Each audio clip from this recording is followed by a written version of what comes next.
Um átomo está formado por um núcleo, camadas ou orbitais e elétrons que orbitam essas camadas.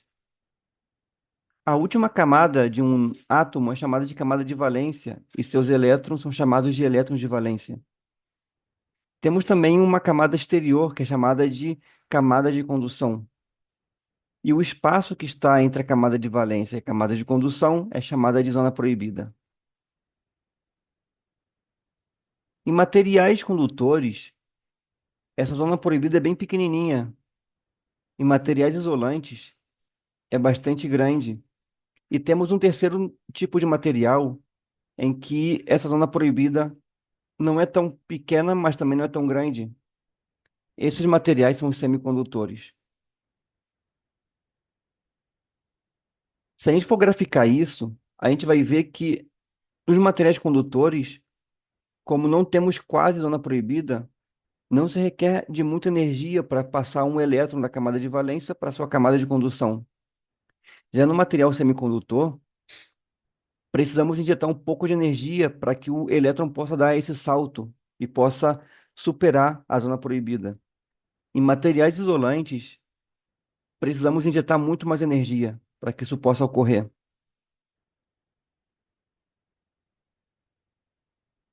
O que eu falei anteriormente pode se ver nesse diagrama ou nessa animação.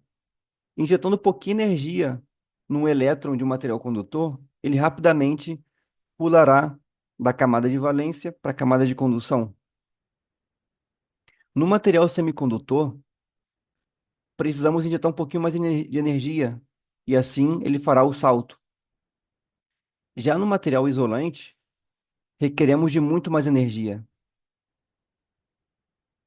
E que tipo de energia é essa que estamos falando e que o elétron precisa para dar esse salto? Pode ser de três formas, por exemplo, calor, diferença de potencial, ou fótons que golpeiam os elétrons, fazendo com que estes agarrem energia e deem esse salto à camada de condução. Agora, se o elétron pulou para essa camada de condução e ele tem um movimento ordenado, haverá um fluxo de corrente ou uma corrente elétrica.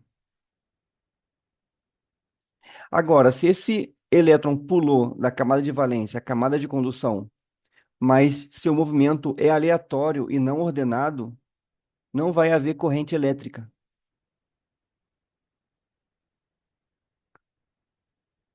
Olhando agora para o silício, que é um material semicondutor, que é da família 4O da tabela periódica, você pode notar que na sua camada de valência existem quatro elétrons.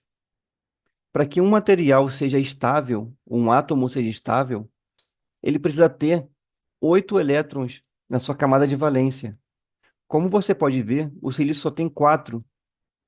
Os quatro restantes são chamados de buracos, são espaços reservados para isso. Então, quando temos uma estrutura cristalina de silício, eles compartilham esses elétrons da camada de valência, completando cada átomo oito elétrons. Ou seja, esse elétron compartilhado, ele vai exatamente preencher essa lacuna, esse buraco que existem nas camadas de valências desses átomos. Quando temos uma estrutura cristalina de silício puro, isso é chamado de material semicondutor intrínseco, porque está puro, não tem outro átomo dentro dessa estrutura. Agora, se a gente contamina esse material com boro, com fósforo, vamos ter um material chamado semicondutor extrínseco. E olha que curioso, o boro, ele possui apenas três elétrons na sua camada de valência. E quando ele é juntado com silício, ou quando o silício é dopado com boro, as ligações não completam oito elétrons, senão apenas sete. Então, quando temos uma estrutura de silício com boro, ficaria faltando um elétron para essa estrutura ficar estável. Agora, se a gente pega o fósforo e a gente dopa o silício com fósforo, Algo interessante ocorre porque o fósforo possui 5 elétrons na sua camada de valência. Então, ao fazer as 4 ligações e ficar estável, um elétron fica de sobra. Agora, olha que interessante quando a gente pega uma estrutura de silício com boro e junta com uma estrutura de silício com fósforo. Já que o boro tem uma falta de elétrons e o fósforo tem uma sobra de elétrons, esses elétrons que estão sobrando, eles vão completando os buracos que ficam no boro. Assim, no material semicondutor, como por exemplo num diodo, quando a gente junta o boro com o fósforo, esses elétrons começam a fluir da estrutura contaminada com fósforo para a estrutura contaminada com boro. Como o boro tem falta de elétrons, ele pode ser considerado uma estrutura tipo P, porque ela é mais positiva. E o fósforo é considerado uma estrutura tipo N, porque ela está muito mais negativa, justamente pelos elétrons sobrantes.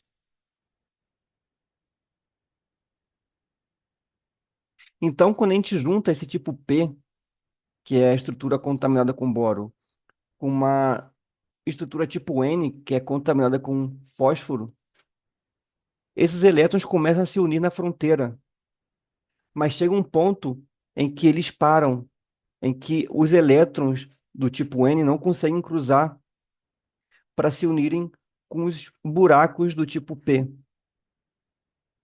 Eles têm que enfrentar uma barreira, e essa barreira é chamada zona de depressão. Essa barreira é onde temos justamente esses elétrons que saíram do fósforo e foram preencher as lacunas do boro.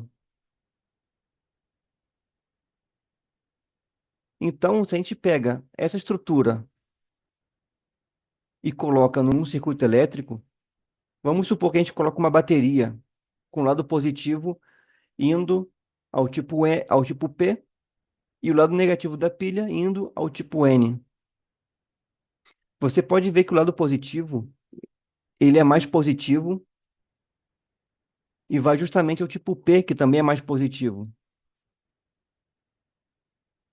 E o lado negativo da pilha vai ao tipo N do nosso material semicondutor. Então, quando a gente faz isso, há um acúmulo de elétrons no lado do tipo N e de buracos no lado do tipo P. Como há um acúmulo de elétrons e de buracos de um lado e de outro, há uma atração muito forte, o que permite a condução da corrente elétrica.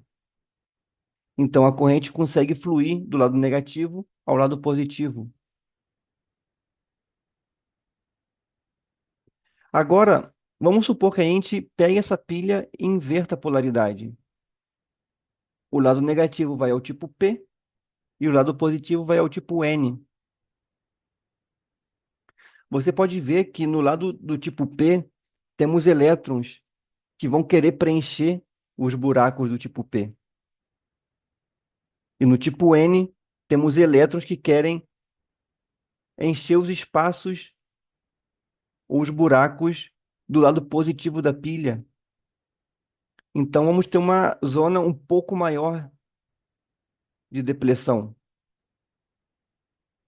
É nesse caso onde não há corrente elétrica. Muito obrigado por assistir. Compartilhe o vídeo, deixe seu like, se inscreva no canal. Até logo.